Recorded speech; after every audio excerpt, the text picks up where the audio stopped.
और खबरों की तफसील इस वक्त बड़ी खबर आ रही है दिल्ली से। लोकसभा में रिजर्वेशन बिल जो है वो पेश कर दिया गया है। आला ज़ात के गरीबों को रिजर्वेशन देने के लिए जो बिल था वो उसको पेश कर दिया गया। मरकजी हुकूमत ने लोकसभा में ये बिल पेश कर दिया। आपको एक बार फिर बता दें कि लोकसभा में रिजर्वेशन बिल पेश कर दिया गया। आला ज़ात के गरीबों को रिजर्वेशन देने के लिए जो बिल था उसको पेश कर दिया गया है। मरकजी हुकूमत ने लोकसभा में बिल पेश कर दिया है।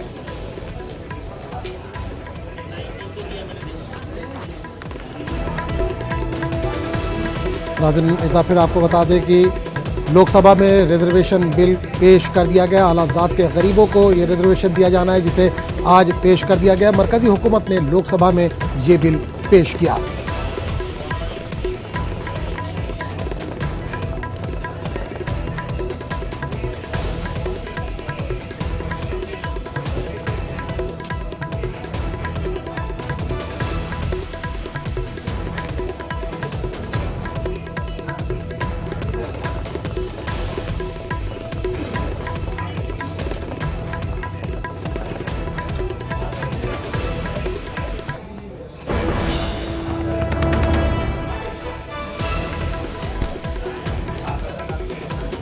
तो नाज़रीन, आप रास्त तस्वीरें इस वक्त देख सकते हैं लोकसभा की, जहां लोकसभा में रिजर्वेशन बिल को पेश कर दिया गया। आला ज़ात के गरीबों को रिजर्वेशन देने के लिए बिल पेश किया गया। मरकजी हुकूमत ने लोकसभा में बिल पेश किया है।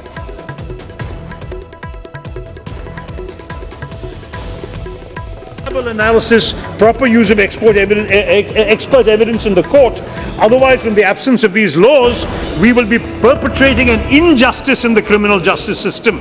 Otherwise, the criminal justice laws, all this bill should be revised to include effective provision. So last 2 points, I really, this is such a detailed bill, so we have to, I've taken the trouble to come up with this in the interest of our nation, sir. The bill, in the cost estimate, grossly underestimates the amount required for enforcement of the bill. Financial memorandum of the bill estimates non-recurring expenses at 20 crores and recurring expenses at 5 crores for the establishment of everything, the DNA Regulatory Board, National DNA Data Bank, regional DNA data banks, and says no other expenditure beyond this. Now, I give you as a contrast, sir, that to set up one DNA data bank in the UK, it costs 3,000 crores. How can it be 20 crores to set up a bank of equivalent quality in India? It makes no sense. This is an underestimate that is very serious, sir, because the government is asking this parliament to authorize something that may cost 50 times what the government is claiming it will cost here, sir. And the fact is that if you look at the data that has been provided, that the cost of creating just... और इस वक्त एक और बड़ी खबर आ रही है OBC कोटे से जुड़ी हुई। ओबीसी कोटे में इजाफे पर बिल में तरमीम का मुतालबा किया जा रहा है। मरकजी हुकूमत ने लोकसभा में बिल पेश किया। टीआरएस सरकार तरमीम का करेंगे इसमें मुतालबा। टीआरएस सरबराह केसीआर ने अरकान पार्लियामेंट को यह हिदायत दी है कि ओबीसी कोटे में इजाफे पर बिल में तरमीम का वो मुतालबा करें। तेलंगाना में मुस्लिम और एसटी रिजर्वेशन में इजाफे का मुतालबा किया है। तेलंगाना हुकूमत की जानिब से भेजे गए बिल को लोकसभा में पेश करने की मांग। टीआरएस सरकार पार्लियामेंट लोकसभा में करेंगे मांग। तेलंगाना में मुसलमानों को 12 और एसटी को 10% रिजर्वेशन देना चाहती है टीआरएस हुकूमत। एक बार फिर बता दें कि बड़ी खबर आ रही है इस वक्त। ओबीसी कोटे में इजाफे पर बिल में तरमीम का मुतालबा। मरकजी हुकूमत ने लोकसभा में पेश किया बिल। टीआरएस सरकार तरमीम का करेंगे मुतालबा। टीआरएस सरबराह केसीआर ने अरकान पार्लियामेंट को ये हिदायत दी है। तेलंगाना में मुस्लिम और एसटी रिजर्वेशन में इजाफे का मुतालबा। तेलंगाना हुकूमत की जानिब से भेजे गए बिल को लोकसभा में पेश करने की मांग। टीआरएस सरकार पार्लियामेंट लोकसभा में करेंगे ये मांग। तेलंगाना में मुसलमानों को 12 और एसटी को 10% रिजर्वेशन देना चाहती है टीआरएस हुकूमत।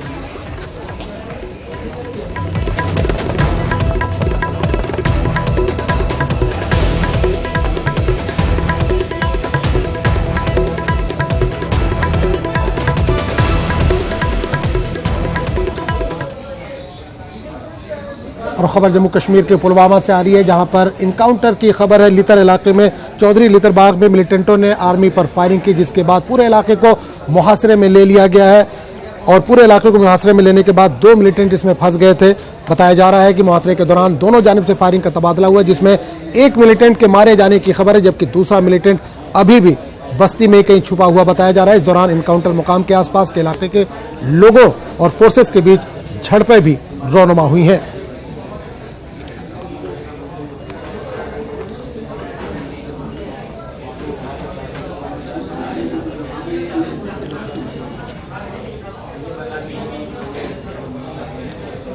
और हमारे नुमाइंदे बिलाल खान ने इस इनकाउंटर के मुकाम का पूरी तरह से जायजा लिया। लित्तर चकुरा रोड पर यह चौधरी बाग का इलाका है, जहां पर आज मिलिटेंटों ने फोर्सेस की एक गाड़ी पर फायरिंग की है, जिसके बाद फोर्सेस ने इस इलाके का पूरा मुहासरा कर लिया है। कहा जाता है कि 2 मिलिटेंट इस मुहासरे में फंस गए हैं। अभी तक जो हमारे पास जो इत्तला आ रही है उसमें यही कहा जाता है कि 1 मिलिटेंट के मारे जाने की अभी खबर है। ताहम फोर्सेस ने इस इलाके को, पूरे इलाके को मुहासरे में लिया है। कहा जाता है जो दूसरा मिलिटेंट है वो इसी बस्ती में छुपा है, उसको न्यूट्रलाइज करने की काफी कोशिश की जा रही है। बिलाल खान, न्यूज़ 18 उर्दू, लित्तर, पुलवामा। और अब बात सीबीआई बनाम सीबीआई की। सीबीआई में आलोक वर्मा को कोर्ट ने बड़ी राहत दे दी है। आज सुप्रीम कोर्ट ने कहा है कि आलोक वर्मा को हटाया नहीं जा सकता। कोर्ट के इस फैसले से मरकजी हुकूमत को एक बड़ा झटका लगा है। जी हां, सुप्रीम कोर्ट ने आलोक वर्मा को छुट्टी पर भेजने का फैसला जो था वो रद्द कर दिया है। ताम आलोक वर्मा नए और बड़े फैसले नहीं ले सकते। अदालत ने यह भी कहा है कि मामले की आला सतही कमेटी तश्कील दी जाए। वादे कि 6 दिसंबर को आलोक वर्मा को छुट्टी पर भेजे जाने के मामले पर अदालत में सुनवाई हुई थी और अदालत ने अपना फैसला 6 दिसंबर को महफूज रखा था। That the court has stood up for the independence of institutions, and it had insulated the CBI director by giving him a fixed 2-year term. Any interference with that can be done only by the committee. That is the ruling today. I think it's a great day for institutions in this country. Thank you. आलोक वर्मा साहब 23 अक्टूबर 2018 को जो CVC ने उनको पद से हटाया था, उस ऑर्डर को, सीवीसी के ऑर्डर को सुप्रीम कोर्ट ने क्वैश कर दिया है। और सुप्रीम कोर्ट ने यह कहा है कि जो कमेटी होती है, जो सिलेक्शन कमेटी है, comprising of prime minister, leader of position and chief justice, उस कमेटी को यह अधिकार था कोई भी किसी प्रकार का डिसीजन लेने का सीबीआई डायरेक्टर के संबंध में, और जो डिसीजन सीवीसी ने लिया वो गलत लिया। और इसीलिए जो कमेटी है वो 1 हफ्ते के अंदर बैठे और 1 हफ्ते के अंदर जो भी उसको डिसीजन लेना है वो ले। Supreme Court has today quashed the government's decision and the CVC's decision to divest Shri Alok Verma of the powers of CBI director, and they have restored him as CBI director. But strangely, despite quashing the orders divesting him of CBI director and despite restoring him, the court has said that he will not take any major policy decisions. व्यक्ति के for और against में नहीं थे। हम एक संस्था में काम करने वाले व्यक्ति को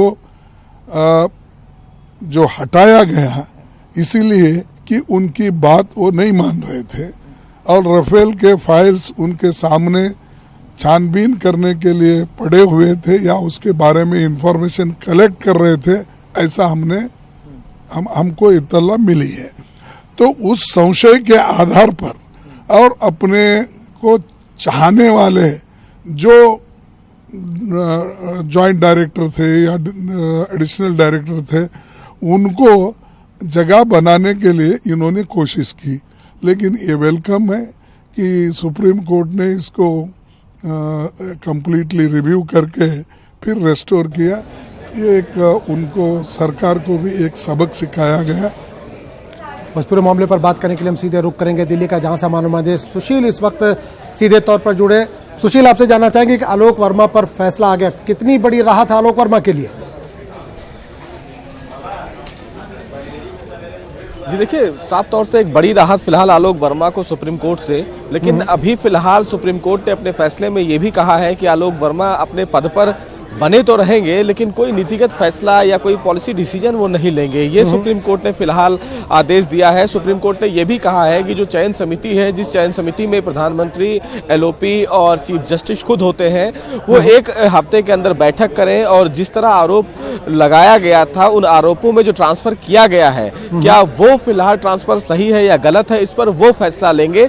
लेकिन ये फैसला कब लेंगे इसका कोई टाइम बाउंड नहीं है। तो एक प्रकार से एक फौरी राहत जरूर कही जा सकती है, क्योंकि एक अभी चयन समिति का फैसला आना बाकी है। लेकिन सुप्रीम कोर्ट में जो उन्होंने याचिका लगाई थी और ये कहा था कि जो 23 अक्टूबर का उनका फोर्स लीव भेजने का जो ऑर्डर है उसको कोश किया जाए, तो फिलहाल सुप्रीम कोर्ट ने अपने फैसले में साफ तौर से ये कहा कि जो उन्हें फोर्स लीव पर भेजा गया वो नीतिगत नहीं था, वो फैसला नहीं लेना चाहिए था कि जब ये अधिकार अपॉइंटमेंट कमेटी के पास है तो अपॉइंटमेंट कमेटी को ही अधिकार था कि वो उसको फोर्स लीव पर भेजते हैं या नहीं भेजते हैं। तो ये कहीं ना कहीं सुप्रीम कोर्ट ने अपने फैसले में कहा। सुप्रीम कोर्ट ने अपने फैसले में ये भी कहा कि दिल्ली पुलिस एस्टेब्लिशमेंट एक्ट और सीवीसी एक्ट में कोई संदेह नहीं है कि इस पर विचार किया जाए, क्योंकि कहीं ना कहीं सुप्रीम कोर्ट में केंद्र सरकार की तरफ से ये कहा गया कि दिल्ली पुलिस एस्टेब्लिशमेंट एक्ट के मुताबिक उनको ये अधिकार है।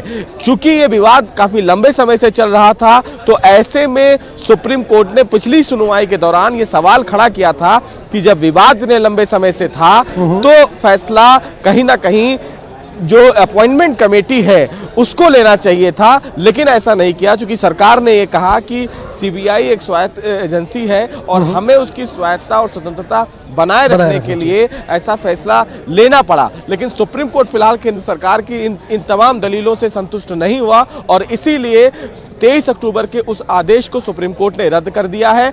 अब आखिरी फैसला चयन समिति को लेना है कि क्या जो आदेश है ट्रांसफर का जो दिया गया था क्या वो सही है या नहीं सही है, और यही सुप्रीम कोर्ट ने अपने फैसले में कहा है कि ये तीनों लोग बैठकर ये तय करें, फैसला क्या होगा ये बाद में तय किया जाएगा। बिल्कुल सुशील, एक चीज और भी जानना चाहेंगे आपसे कि आलोक वर्मा को रिटायर होने में बहुत ज्यादा वक्त नहीं है, फरवरी में वो रिटायर हो रहे हैं, तो जो फैसला आया है तो अभी तक कहा जा रहा था बहुत बड़ा फैसला उनके हक में आया, तो बहुत बड़ा फैसला अगर एक महीने में चीजें सॉर्ट आउट नहीं हुई तो बहुत बड़ा फैसला नहीं तस्वीर किया जाएगा ये।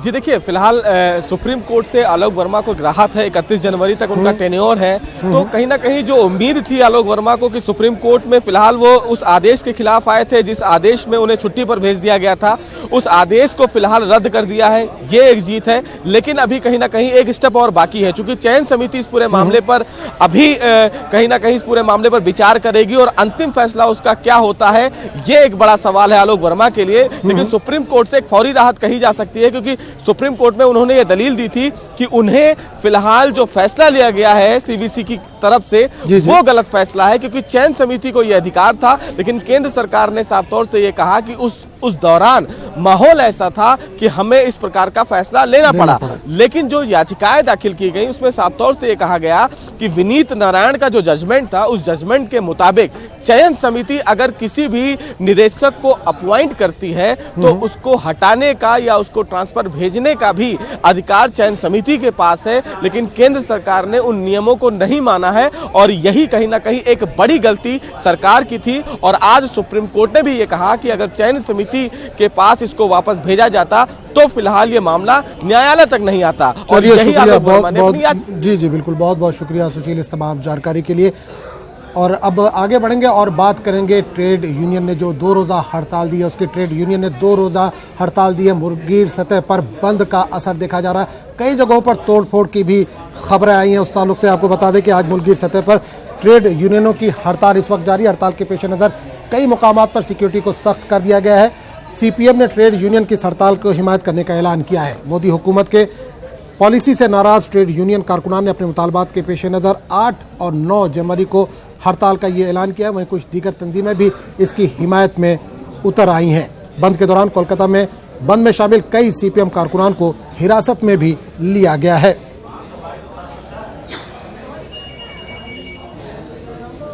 तो आप तस्वीरें देख सकते हैं, 4 शहरों की अलग अलग तस्वीरें आप देख सकते हैं। कोलकाता, मुंबई, भुवनेश्वर और कर्नाटक के कुछ इलाकों की तस्वीरें हैं जहां पर बंद का काफ़ी असर देखा जा रहा है। सड़कें खाली नज़र आ रही हैं, सुनसान नज़र आ रही हैं। लोग सड़कों पर उतरकर एहतजाज करते देखे जा सकते हैं।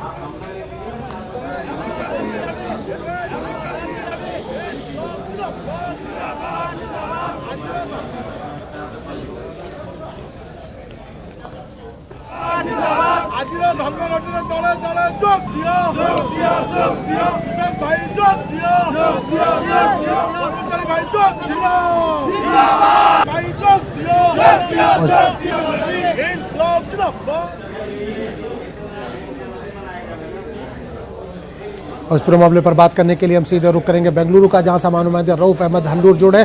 रऊफ ट्रेड यूनियनों की 2 रोजा हड़ताल इस वक्त जारी है। बेंगलुरु में आप मौजूद हैं, किस तरह का माहौल देख पा रहे हैं? क्या बंद का असर वहां पर देखा जा रहा है? देखिए, आज सर बेंगलुरु में बंद का जो है मिला जुला रद्द-ए-अमल देखने को मिला है। अब जो है कुछ ही देर पहले बेंगलुरु के फ्रीडम टाउन हॉल से फ्रीडम पार्क तक रैली निकाली गई है और ये रैली जो है फ्रीडम पार्क की जानिब रामजन है। मुख्तलिफ ट्रेड यूनियनों की तरफ से, मजदूर यूनियनों की तरफ से, किसान तंजीमों की जानिब से ये रैली निकाली गई है। तो इतिहास हम देखते हैं कि सुबह 6 बजे से बंद का आगाज हुआ है, लेकिन चंद ही इलाकों में हम कह सकते हैं कि बंद जो है कामयाब रहा है और चंद इलाकों में जो है बंद जो है आम चंद इलाकों में जिंदगी मामूल के मुताबिक दिखाई दे रही है।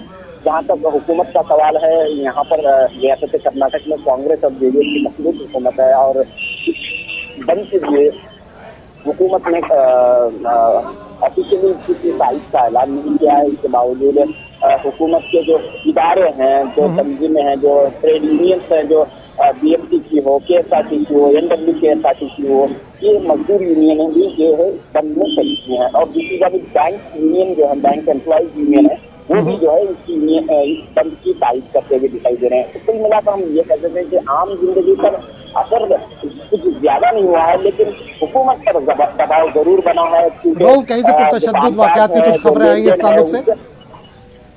जी, कहीं से पुरतशद्दुद वाकयात की कुछ खबरें आई हैं? कहीं झड़प की कोई खबर? नहीं, कहीं से भी जो है कोई तशद्दुद के वाकयात पेश नहीं है। अलबत्ता कुछ पथराव के वाकयात जरूर हुए हैं। चंद हुकूमत की जो सरकारी बसों को निशाना बनाया गया है और चंद एक जगहों पर इस तरह के वाकयात पेश आए हैं। मजमूई का हम ये कह सकते हैं कि बंद पुरानी तरीके से जारी है और कल भी जो है, कल दूसरा दिन रहेगा, कल भी जो बंद की कॉल दी गई है। तो दूसरी तरफ हम ये भी देखते हैं कि स्कूल और कॉलेजों को 2 दिन की छुट्टी का भी ऐलान रियासत कर्नाटक में किया गया है। चलिए रऊफ, इस तमाम जानकारी के लिए आपका बहुत बहुत शुक्रिया। तो नाज़रीन, 2 रोज़ा ट्रेड यूनियन की जो हड़ताल है उसका असर मुल्क के कई हिस्सों में देखा जा रहा है। मुंबई की अगर हम बात करें तो मुंबई में बेस्ट की जो बस है वो रात 12 बजे से ही स्ट्राइक पर है। लोगों को आने जाने में काफ़ी दिक्कतें पेश आ रही है। हमारे नुमाइंदे मोहिउद्दीन ने इसका जायजा लिया। आप देख सकते हैं कि बेस्ट बस की हड़ताल है और इसी बुनियाद पर जो है वो प्राइवेट बसें जो है यहाँ पर अपनी खिदमत अंजाम दे रही हैं और यहाँ पर जो है वो महामंडल की जो बसें हैं वो अपनी खिदमत अंजाम दे रही हैं। बेस्ट की बसें जो बहुत ही अहम मानी जाती है लोगों को एक जगह से दूसरी जगह ले जाने के लिए, मुंबई की एक किस्म की लाइफलाइन मानी जाती है। इसके बावजूद जो है वो हड़ताल यहाँ पे है और देख सकते हैं कि मतलब लोगों को कितनी परेशानियों का सामना करना पड़ रहा है। बेस्ट की बसें बंद हैं तो आपको कितनी परेशानियों का सामना करना पड़ रहा है? बहुत परेशानी, आप सामने देख सकते हैं। सब इतना प्रॉब्लम है हम लोग को, क्या बताएं। आप सामने देख रहे हैं, इतना दिक्कत है, सब तरह इतना रश है, फिर भी हम लोग को लटक के जाना पड़ रहा है। क्या करेंगे? आपको कहाँ जाना है सर? मेरे को एग्जाम में जाने का, लॉ कर रहा हूँ सर मैं। मेरा पेपर है अभी जाने का, अभी 10:30 का पेपर, लेट हो गया सर। बेस्ट की बस नहीं है तो आपको दिक्कतों का सामना करना पड़ रहा है। आप तो क्या करेगा, अभी काम पे तो जाना है, बस तो है नहीं। हाँ, तो कोई भी अभी जो प्राइवेट कोई भी गाड़ी जो मिलेगा उस गाड़ी से अपने को जाना पड़ेगा। देख सकते हैं कि बेस्ट की बसों की हड़ताल होने की वजह से जो है मुसाफिरों को काफ़ी दिक्कतों का सामना करना पड़ रहा है। ये प्राइवेट बस है और इसमें देख सकते हैं कि मतलब लोगों का हाल क्या है, मुसाफिरों का हाल क्या है। ये हम जहाँ पर खड़े हुए हैं, ये जो है वो बेस्ट बस का स्टैंड है और ये स्टैंड पे जो है मुसाफिरों की कतार यहाँ पे लगी हुई है और मुसाफिर इस बात का इंतज़ार कर रहे हैं कि बेस्ट की बसें आने वाली हैं। आप क्या बेस्ट की बस का इंतज़ार कर रहे हैं? जी। लेकिन आपको पता नहीं है कि बेस्ट की हड़ताल है आज? हाँ, पता था, लेकिन अभी अपने बताने वाले ज़्यादा है। यह हड़ताल तो है। कहाँ जाना है आपको? बस यह हाई कोर्ट जाना है। तो कैसे आप करोगे मैनेज जब हड़ताल है बसों की? तो जैसे अभी शेयरिंग कुछ व्हीकल्स है, जैसे टैक्सी वगैरह, नहीं तो पैदल बस। देख सकते हैं कि मतलब मुंबई में जो है वो कितनी परेशानियों का सामना करना पड़ रहा है यहाँ पर लोगों को। ये बेस्ट बस का स्टैंड है, यहाँ पर लोग जो है वो खड़े हुए हैं, इस इंतज़ार में है कि बेस्ट बस जो है वो आएगी और इसमें बैठ के जाएंगे। बेस्ट बस के मुलाजमीन ने जो है हड़ताल की है रात 12 बजे से। इनका मुतालबा ये है कि बीएमसी के बजट में जो है वो बेस्ट के बजट को शामिल किया जाए। उनका जो वेतन है, उनकी जो तनख्वाहें रुकी हुई है, उसको भी शामिल किया जाए, शुरू किया जाए। कैमरा पर्सन शरोज जलाल के साथ मोहिउद्दीन, न्यूज़ 18 मुंबई। और बात करेंगे इंडिया इस्लामिक कल्चरल सेंटर की, जहां परसों यहां पर वोट डाले गए। कल से वोटों की गिनती जारी है, लेकिन अभी तक गिनती मुकम्मल नहीं हो पाई है। आपको बता दें कि यहां पर इंतखाबात के वोटों की गिनती अभी भी जारी है। चुनाव में सिराज कुरैशी का जो पैनल है वो काफ़ी मजबूत बताया जा रहा है। सबकत हासिल किए हुए बोर्ड ऑफ ट्रस्टी में दिल्ली अक़लियती कमीशन के साबिक सदर कमर अहमद भी आगे चल रहे हैं। और इस पूरे मामले पर बात करने के लिए हम सीधे रुख करेंगे दिल्ली का, जहां सामान्य नुमाइंदे खुर्रम शहजाद जुड़े हैं। खुर्रम, परसों वोट डाले गए, कल से वोटों की गिनती जारी है, 3000 के आसपास वोट हैं, इतना वक्त क्यों लग रहा है नतीजे आने में? देखिए, शफाफियत की बुनियाद पर ये बराबर जो है इतना वक्त लग रहा है, क्योंकि एक एक चीज़ को देखा जा रहा है, परखा जा रहा है और उसको जो है उसको मैच किया जा रहा है। उसकी बुनियाद पर ये पूरा जो है कहना चाहिए गिनती लेट है। लेकिन सबसे बड़ी बात यह है कि सिराज कुरैश यानी पैनल का जो जादू है, या कहना चाहिए सिराज कुरैशी जो चौथी मरतबा इंतखाब लड़ रहे थे इंडिया इस्लामिक कल्चरल सेंटर का, उनका जादू स्तर चढ़कर बोल रहा है। मैं आपके कैमरामैन से कहूँगा यह दिखाने की कोशिश करें कि किस तरह का ये जादू है। आप देख सकते हैं ये इस्लामिक सेंटर की वही तारीखी इमारत है जो 2008 में सिराज कुरैशी के ही ज़ेर इंतज़ाम जो है बनकर तैयार हुई थी। और ये वो पैनल के लोग हैं जो यहाँ पर खुशी मना रहे हैं। आप नीचे से लेकर ऊपर तक जो है जो खुशी है, खुशी के लम्हात हैं, जो चीज़ें हैं वो यहाँ पर दिखाई दे रही हैं। ये देखिए सिराज कुरैशी पैनल के सारे लोग हैं, इसमें एसएम खान साहब हैं और दूसरे लोग हैं। ये सारे लोगों ने जो है इलेक्शन लड़ाया है। तो ये सारे लोग हैं जो यहाँ पर आप समझ सकते हैं कि एक जश्न का माहौल है। अभी 200 वोटों की गिनती बाकी है, लेकिन 500 से ज़्यादा जो वोट हैं उनकी लीड जो है सिराज कुरैशी पैनल हासिल किए हुए है। सिर्फ एक मेंबर कह सकते हैं कि बोर्ड ऑफ ट्रस्टी में वो कमर अहमद साहब, वो यहाँ पर जो है वो जीतते हुए दिखाई दे रहे हैं, तो उनकी काफ़ी बड़ी लीड है। तो ये सारे लोग हैं, तो एक जश्न का माहौल है। हम कहना चाहिए सिराज कुरैशी पैनल ने पूरी तरह से सफाया कर दिया है इस इंडिया इस्लामिक कल्चरल सेंटर के इलेक्शन में। हमारे साथ यहाँ पर एसएम खान साहब यहाँ पर जुड़ रहे हैं, हम उनसे बात करने की कोशिश करेंगे। क्या किया आप लोगों ने कि बिल्कुल साफ सफाया कर दिया, ऐसी क्या चीज़? नहीं, ऐसा कुछ नहीं है। It is a democratic process. एक बहुत अच्छा साफ़ सुथरा इलेक्शन हुआ और उसमें अभी तक के जो ट्रेंड्स हैं, हमारा पैनल सिराज भाई, मैं और बाकी सभी लोग बोर्ड ऑफ ट्रस्टीज़ में और एग्जीक्यूटिव कमेटी में, ज़्यादातर लोग एग्जीक्यूटिव कमेटी में पूरे, बोर्ड ऑफ ट्रस्टीज़ में 6 लोग, वो बहुत अच्छे मार्जिन से लीड कर रहे हैं और काउंटिंग अभी बाकी है और इंशाल्लाह यही ट्रेंड कायम रहेगा। मेरा सवाल ये था कि आप लोग चलिए खुर्रम, इस तमाम जानकारी के लिए बहुत बहुत शुक्रिया।